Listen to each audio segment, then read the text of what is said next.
Major spoilers ahead. Please watch only after if you have done the whole Archon quest or you don't want to do the Archon quest and you just want to get up to speed.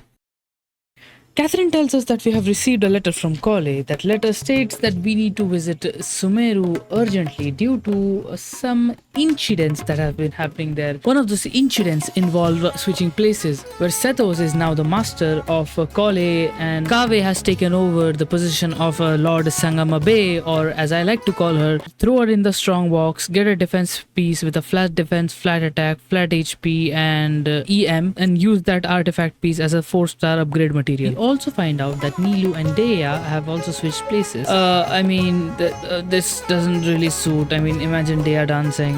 No, thank you. Layla and Dori have now taken places of Kave and Alaitam, or as I like to call it, Kavaitam. Tainari is now the General Mahamantra. After confronting Tainari, Kole goes into a little emotional state and wakes up from a dream. Yes, this whole thing was a fucking dream. But Nicole pops up saying that dreams can sometimes be warning of things that will happen soon. So this letter states that all this shit has happened. Please come to Sumeru, help us. And after that, this glitch. Yes! Yes! Oh! Goated villain! After arriving in Sumeru city, we are greeted with Kole and Tainari and we see a lot of moving happening, a lot of logistics stuff. Turns out Nahida has asked to evacuate the entire rainforest into Caravan Rebat because shit is about to go down and Tainari and Kole are helping them with it. And Nahida has asked Kole to tell us to go visit her, to which when we go visit her, she is not looking in a good shape. Alaitam, Sino's master, Tainari's master and Hat Guy is already there. Looking over the important data that Nahida is providing, she has connected to the Ermine Soul, gives data to Hat Guy which interprets, oh, the damage is inside the Ermine Soul, is no attack from the outside, shit is going down inside. And this entire process is having a heavy tax on Nahida's body and Nahida's state because the amount of information flowing through Nahida's brain is insane. And due to that effect, Nahida collapses and then is Nahida looking kind of frowning? Oh shit! Dendro Archon. The domain collapsed. Nahida! What's wrong?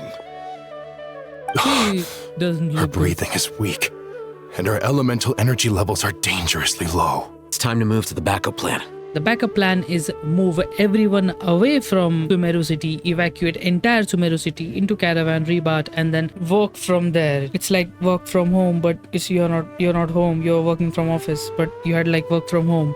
Okay, I should stop. During this, we also see glimpses of a Fatui, Nordcry, blah blah blah. I mean, we all know it's Pantalone. The string attached to the glasses are obvious at this point. But Pantalone had to farm some aura and spit some bars.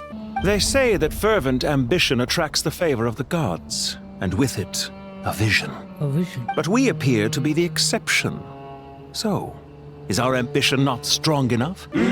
Or does it threaten the very foundations of this world? After reaching Caravan Rebat, we have a Kavetam moment first. Period of time away won't count as part of the rental period? Oh my god, Maybe we this should guy. deduct it from next month's payment. Sure.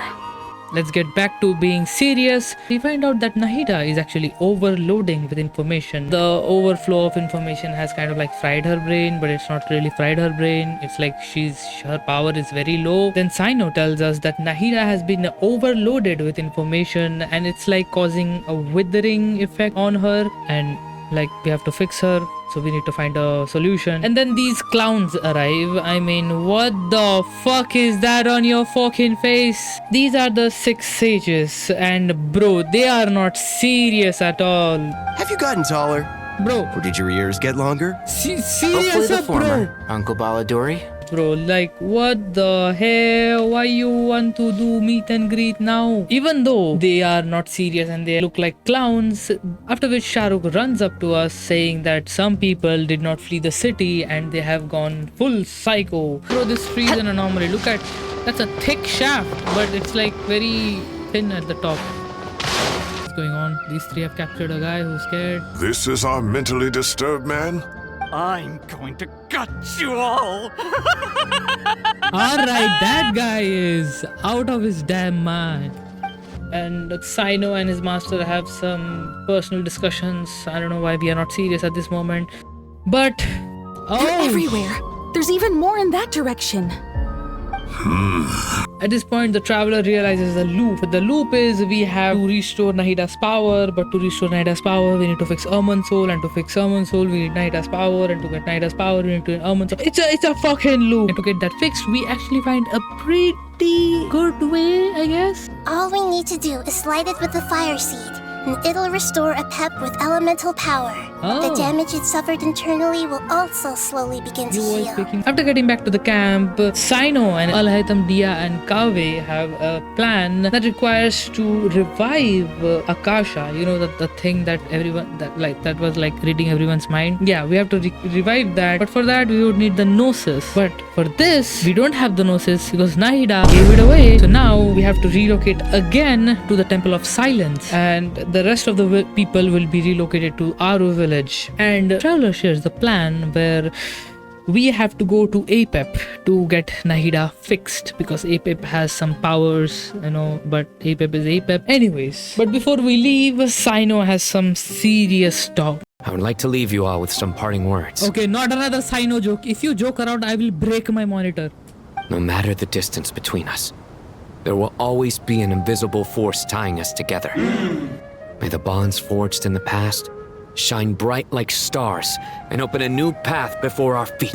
Alejandro! Bro, इतना serious कब से बन गया तू? Claps for you, bro. Huh. Is that from King of Invocations? No. This one's from King of Invocations, the sequel. What's the difference? The sequel's much cooler. Bro. Couldn't agree more. Yeah, nerds. Well, once this is all over, I'll give everyone a copy of King of Invocations and the sequel to show my gratitude. Alright, can we get serious, bro? Come on. As we are about to leave, Nemphis and I have a conversation where Kole comes up and is asking for personal therapy time. Bro, this really isn't the time. And as usual, Paimon yaps a shit ton, bro. Like, come on, get serious. As we make our way to Apep, she's still aura farming and she's not on our way, she's not on our side, but somehow we still convince her that we need her help and she will help us, that we have helped her in the past, so like, come on, help us now. And she tells us about a little bit of the Erman Soul's past, and Erman Soul was not actually like this. Before Phanes, the heavenly principles, came to this planet, Erman Soul acted as a light energy, but then Phanes was like, now we're gonna use this as a hard drive to store everyone's information, and that was when Erman Soul was converted into what it is today. At this point, Apep still hates heavenly principles and she thinks that the Hydro Dragon will help her retaliate against the humans. Please don't tell her that Nivelet is the oratrice mécanique d'analyse cardinale. We now turn to the oratrice mécanique d'analyse cardinale. After this short conversation, we are thrown near the Temple of Silence where we find out that we have to go back to Gurabad because the jinns have started attacking and some shit has happened at Gurabad that is making the jinns start attacking. I just said that twice, I don't know why. We also remember our old friend, this racist lamp, to which, spoilers again, they heavily nerfed her dialogues, bro. Come on. Why would you not let her be her, bro? After getting back to Gurabad, we have to first of all fight some jinns and then fight some Fatui members, and then we meet Pantalone yet again, to which Pantalone knows a lot about us and he tells us that he's a subordinate of Dottore and he's helping Dottore with his plans. But he again has to aura farm and he spits bars again. If a few words from a stranger were enough to make someone completely change their stance, it would only prove that they never had a firm will to begin with. During this stage, of course, Pantalone doesn't want to fight us directly. All he is doing is stalling for time. And as always, Paimon, being the flying fuck she is, messes up everything and we are locked in a room with this wall, which, if you remember, was the reason Jet is fatherless. Meanwhile, at Aru village, Dory, Kole, and Big T have been defending the front lines, but then lines behind them have been breached. But Dory has some other plans and ends up making joke of herself. At least she was not dead. She should have been. A small fight versus the Jinn breaks out where Dory is still thinking about her money and like her stuff being used. Like, are you gonna take that to your grave, bro? If you don't use them right now, you are going to end up in a grave. These jokers come running saying that the defenses have been breached and we need to do something. To which Nicole finally shows up again, helps Kole to recite the poem of the goddess of flowers, and the Jinns actually submit. And it was kind of like suspicious because it's not suspicious at all, sorry. And then we get back to the main situation, us being stuck in a room with the wall that consumes Chet's father. And talking about Chet, she shows up with this beep boop, and she helps us to get out of the room, to which, I mean, I am kind of happy that I took Lumine for this fight. I mean, Yuri. But then we end up wasting a lot of time talking about some irrelevant plot that we don't care about, and it's just a waste of time, catching about on the story. Getting back to the main point, we go and find the racist lamp and tell her that we need her help. Lilupar at this point was in a deep slumber, as she states. After waking up, she calms everything down, she calms all the situation, she calms all the Jinns and the sandstorms, and then we all head to the Temple of Silence.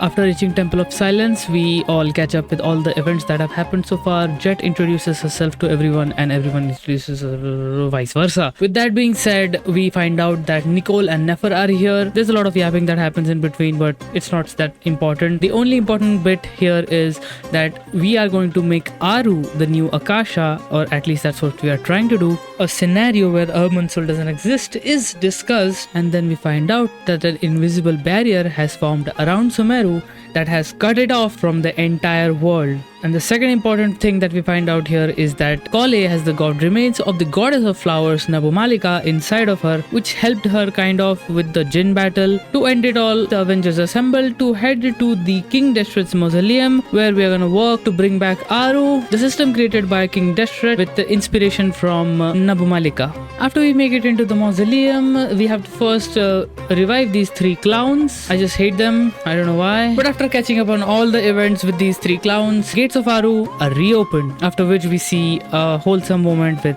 Jet and her father.